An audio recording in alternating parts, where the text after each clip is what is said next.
Assalamualaikum warahmatullahi wabarakatuh. Halo semuanya, perkenalkan nama saya Iqbal Maulana, mahasiswa dari Universitas Indah-Prasta PGRI. Jadi, di video kali ini saya akan membahas mengenai materi konsep keanekaragaman makhluk hidup. Jadi topik ini tuh sangat menarik atau sangat penting untuk dipahami karena menyangkut keberlanjutan kehidupan di bumi. Jadi kita langsung saja mulai ke pembahasan pertama, yaitu mengenai tentang pengertian keanekaragaman makhluk hidup.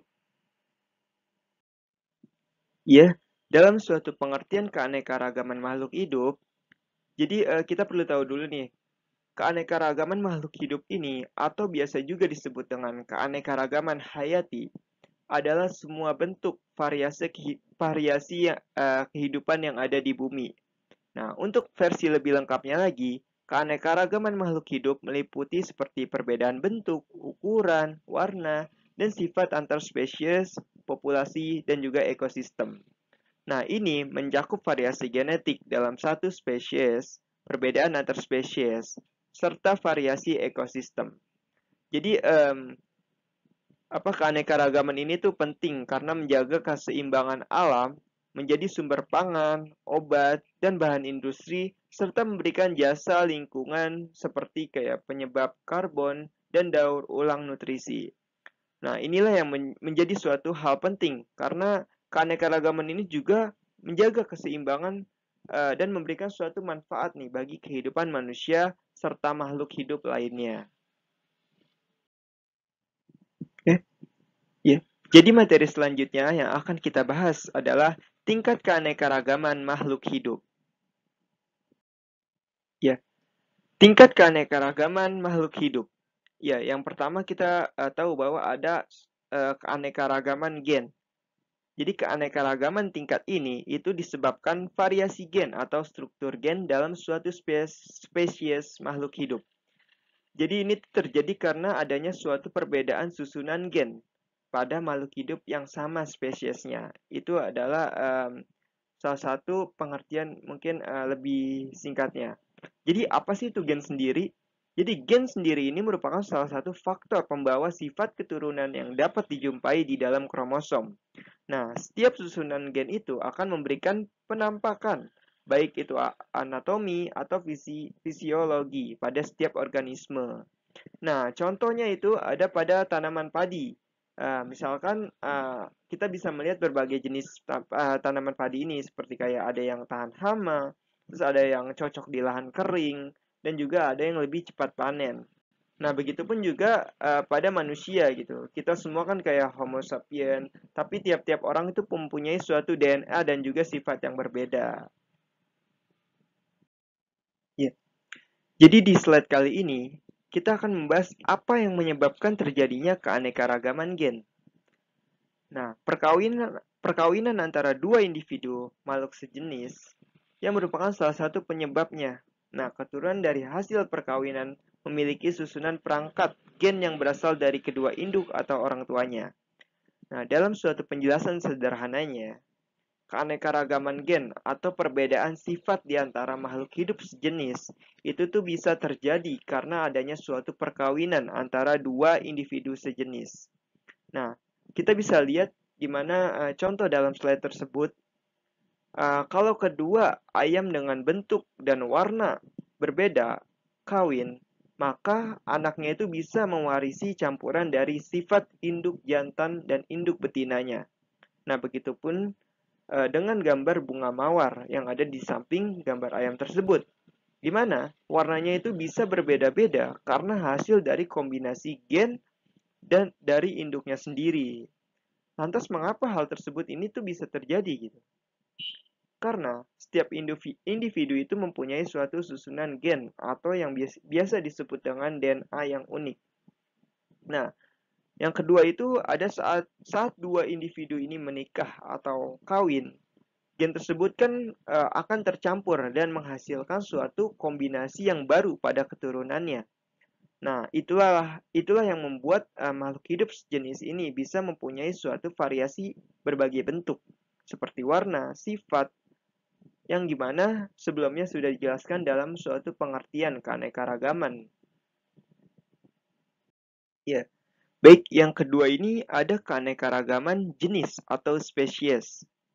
Dalam suatu penjelasan sederhananya, gimana keanekaragaman jenis atau spesies ini adalah suatu perbedaan jenis makhluk hidup yang hidup di suatu tempat atau suatu ekosistem.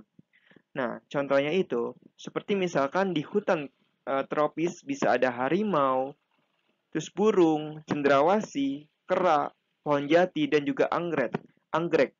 Nah, mereka ini kan semua hidup di tempat yang sama, tapi berbeda gitu jenisnya. Itu pun juga kita bisa lihat bagaimana ciri-ciri keanekaragaman jenis yang bisa dilihat. Contohnya itu kayak dari ciri fisik. Nah, dari ciri fisik ini, itu kita bisa lihat dari bentuk tubuh, warna, serta ukurannya. Terus yang kedua ada perilaku nih. Perilaku ini gimana kita bisa melihat nih cara hidup atau bertahan hidup. Nah, yang ketiga itu ada cara berkembang biak. Ya, kita bisa tahu nih bagaimana apakah hewan tersebut ini bertelur atau melahirkan. Nah, kita bisa juga lihat dari habitat, di mana tempat tinggalnya di air, di darat, ataupun maupun itu di pohon. Nah, yang terakhir itu kita bisa lihat dari peran ekologisnya. Jadi apa sih itu peran ekologis? Nah, jadi ini adalah siapa yang jadi pemangsa, siapa yang jadi mangsa, dan juga sebagainya. Itu yang disebut dengan peran ekologis ini.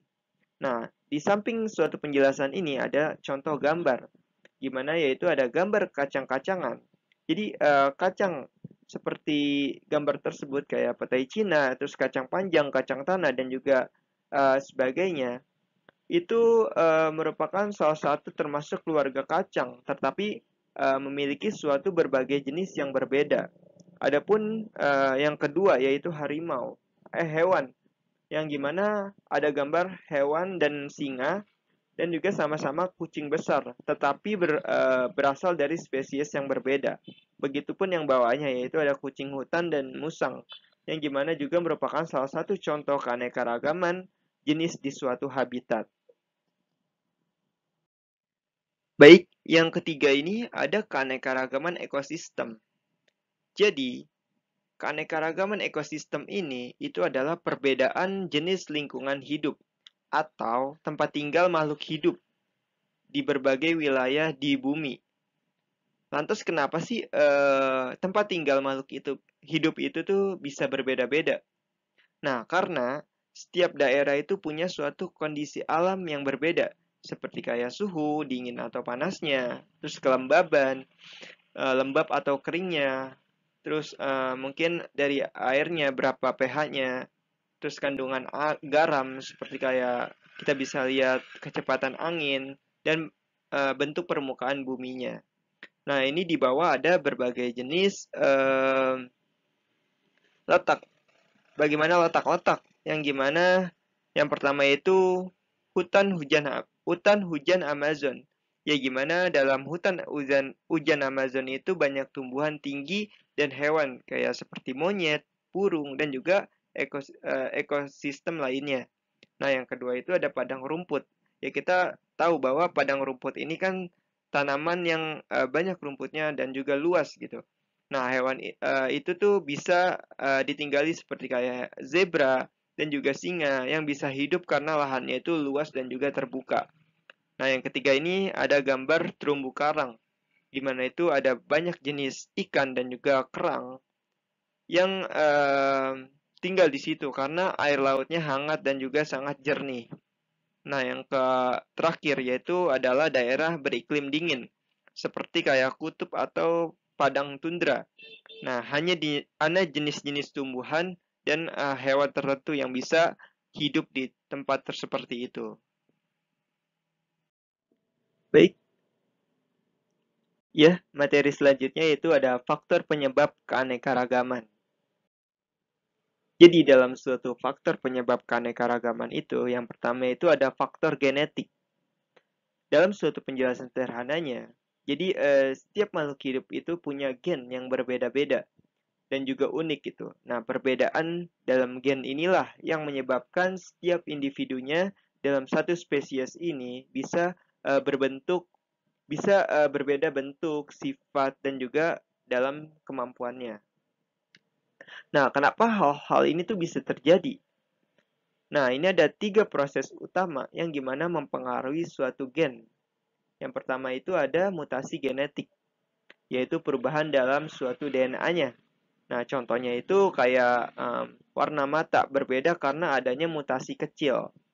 Yang kedua itu ada rekombinasi genetik, yaitu saat dua individu kawin dan gen dari keduanya itu bercampur dan menghasilkan suatu kombinasi yang baru saat reproduksi. Nah, yang ketiga yaitu ada migrasi genetik, yaitu terjadinya saat individu dari satu populasi berpindah dan kawin dengan individu dan populasi lainnya. Nah, inilah yang bisa menciptakan suatu varian baru dalam suatu keturunannya. Di samping itu ada contoh faktor generik, gimana DNA manusia dan juga DNA simpase yang gimana dalam gambar tersebut ini mirip karena sama-sama berasal dari kelompok primata, tapi karena adanya variasi genetik perbedaan, kita ini jadi berbeda, jauh dari kata simpase, baik dari fisik, cara berpikir, maupun kemampuan lainnya. Baik, yang kedua ini ada faktor genetik. Nah, yang pertama ini ada mutasi genetik. Jadi apa sih itu yang disebut dengan mutasi? Mutasi ini adalah suatu perubahan pada urutan DNA dalam tubuh makhluk hidup. Lantas bagaimana mutasi ini tuh bisa terjadi? Nah, mutasi ini bisa muncul. Yang pertama itu secara spontan, gimana tiba-tiba muncul tanpa sebab yang jelas. Nah, yang kedua itu adanya pengaruh dalam lingkungan, yang misalnya seperti radiasi, kayak sinar UV yang berlebihan. Yang kedua juga mungkin faktor lainnya yaitu bahan kimia yang adanya suatu zat beracun atau polusi. Nah, mutasi ini itu juga bisa disebabkan karena perubahan sifat, fisik, atau fungsi tubuh pada makhluk hidup. Yang kedua, ada rekomendasi genetik. Jadi rekomendasi genetik ini itu terjadi dalam dua individu yang berkembang biak secara seksual, yaitu gen dari ayah atau ibu ini bergabung menjadi suatu kombinasi baru. Nah, dalam hal itu, hasilnya anak akan punya sifat campuran nih dari kedua orang tuanya, tapi bisa juga memiliki ciri khas yang berbeda dari keduanya. Nah, inilah yang membuat setiap anak dalam satu keluarga ini bisa berbeda, walaupun berasal dari orang tua yang sama.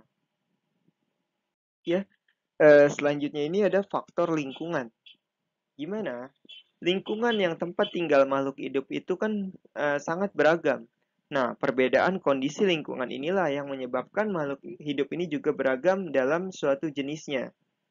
Di bawah ini adalah salah satu apa yang menyebabkan adanya ragam jenis makhluk hidup yang menempatinya. Gimana kita bisa lihat dari perubahan iklim. Misalnya, suhu makin panas atau dingin. Nah, beberapa makhluk itu bisa punah, tetapi ada juga yang bisa beradaptasi. Nah, yang kedua, ada deforestasi dan juga degradasi habitat. Yaitu contohnya itu kayak hutan misalkan ditebang untuk jadi perkebunan. Nah, hewan ini kan jadi kehilangan rumahnya, lalu jumlah mereka juga berkurang, bahkan punah. Yang ketiga itu ada gambar polusi atau pencemaran lingkungan.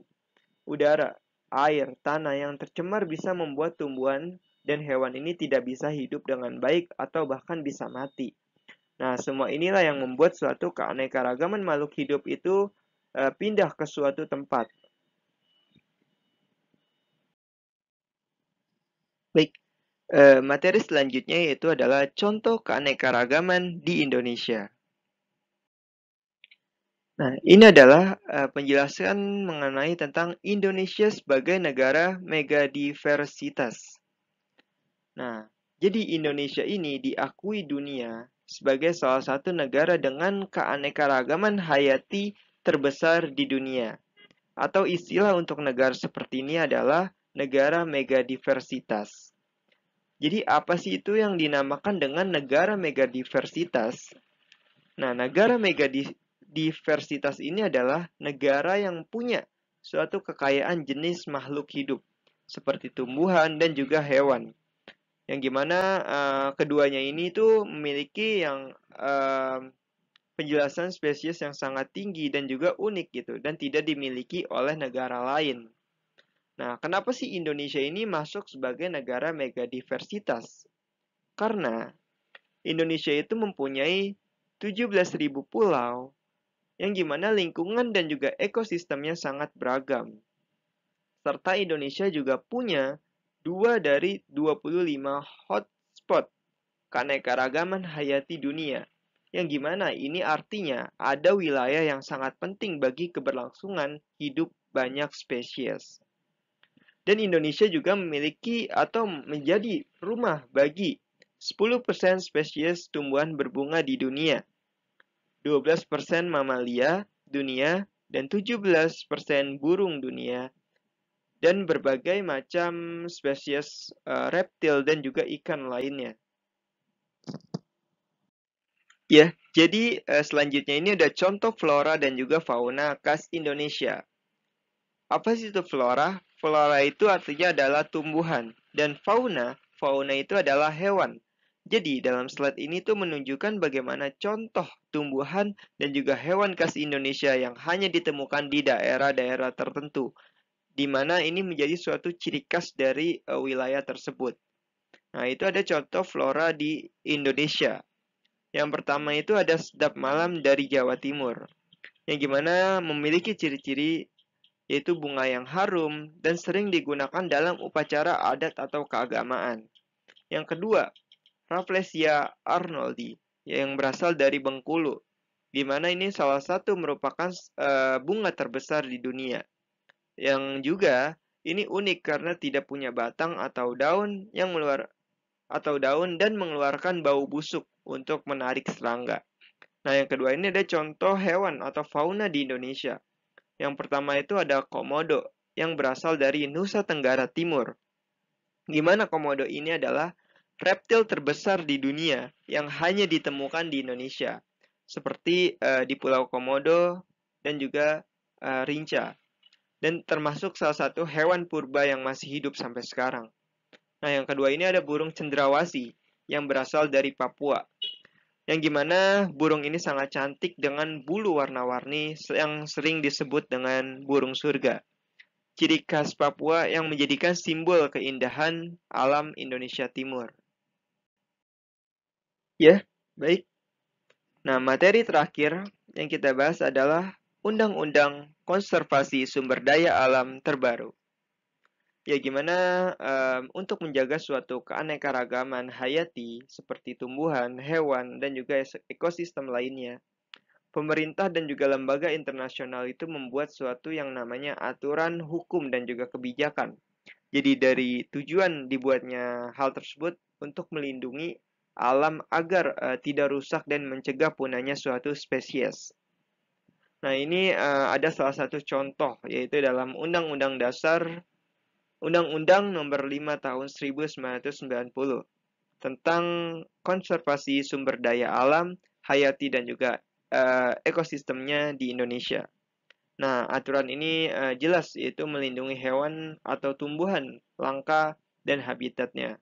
Yang kedua itu ada peraturan tentang perlindungan satwa yang dilindungi. Nah, pemerintah itu kan menetapkan hewan apa saja yang dilarang diburu dan juga dipelihara karena sudah terancam punah. Nah, disinilah mungkin peraturan hal tersebut itu ditetapkan. Yang ketiga yaitu kerjasama internasional seperti CITES. Jadi CITES ini adalah perjanjian internasional untuk mengatur suatu perdagangan hewan dan tumbuhan langka. Nah, tujuannya itu agar spesies ini tidak punah karena dieksploitasi berlebihan.